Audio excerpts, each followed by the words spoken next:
आया, कितना क्रोध आया कि उसी समय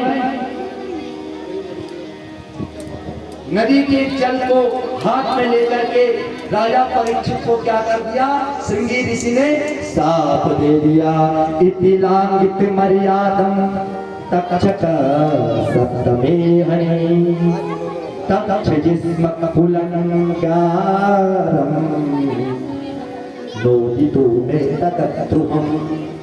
हे गंगा, तेरे कुल में तो बड़े बड़े प्रतापी अर्जुन, युधिष्ठिर, भीमसेन, नकुल, सहदेव जैसे धर्मात्मा पैदा हुए और उनके कुल को तूने कलंकित कर दिया। इतने लांघित मर्यादम, तूने अपनी मर्यादा का उल्लंघन किया है। बताओ, मैं तुझे साफ देता हूं कि मरे हुए सांप को तूने मेरे पिता के गले में डाला है ना। आज से 7 दिन के पश्चात तक्षक नाम का नाग आएगा और तुझे डस लेगा। बोलो भक्तवत्सल भगवान की।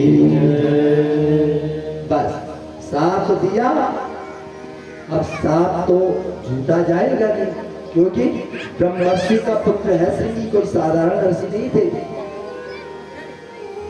जैसे ये सभी ऋषि को पता चला कि मेरे पुत्र ने सांप दे दिया, पुत्र को डांटा, अरे पुत्र तूने सांप क्यों दिया? अरे वो तो बड़े परम धर्मात्मा राजा है परीक्षित, कलयुग के प्रभाव से उनकी ये गति हुई थी। अतः जब राजा भी अपने राज्य में जाता है, मुकुट निकाला, बुद्धि आई कि ये मैंने क्या कर दिया, सभी ब्राह्मणों को बुलाता है कि मुझे क्या करना चाहिए।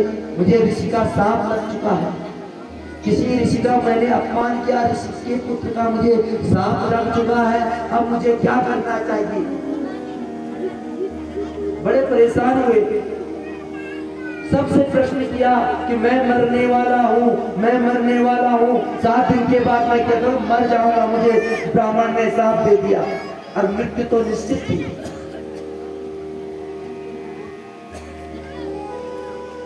राजा परीक्षित सब कुछ, पूरा राजभार अपने पुत्र जन्मेंद्र को सौंप करके, पूछो राजा परीक्षित को पुत्र जन्मेंद्र, राजा जन्मेंद्र को राज्यभार सौंप करके अब गंगा नदी के तट पर चले जाते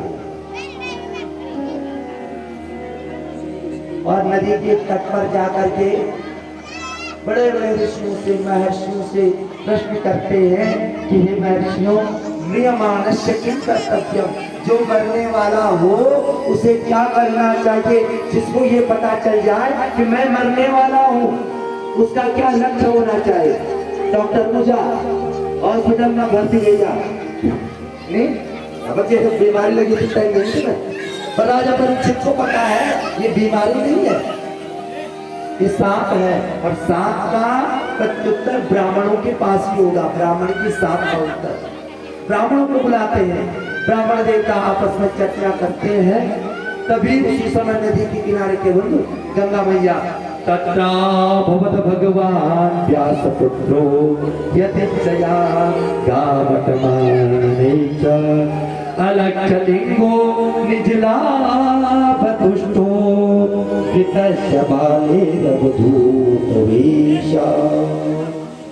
उसी समय वहां पे कौन प्रकट हो गए गंगा नदी के किनारे पे? व्यास पुत्रो बभूव, व्यास जी का पुत्र पूछा, जो नंगा धड़ंगा चले जाता होगा, नीचे जा व्यास जी नीचे ना, ये पुत्र बन गए, पुत्र बन। तो वही आज सुखदेव जी प्रकट हो गए राजा परीक्षित के भय को दूर करने के लिए। अवधूत भेष, अवधूत भेष, नंग धड़ंग अवधूत पंडित चला, पिछड़े में जिन बच्चा चिड़ोड़ा, हे बुधिया, हे बुधनिया, वे पावे जंतु बच कर। और सुखदेव जी महाराज ने परमहंस चिंतन के बच्चों को भी प्यार कर रहे, अरे कुछ नहीं, डांट नहीं रहे, प्यार कर, ऐसा अवधूत। जैसे ही सभी ऋषियों की, ब्राह्मण देवताओं की नजर गुरु सुखदेव जी पे पड़ती है, धन्य हो जाता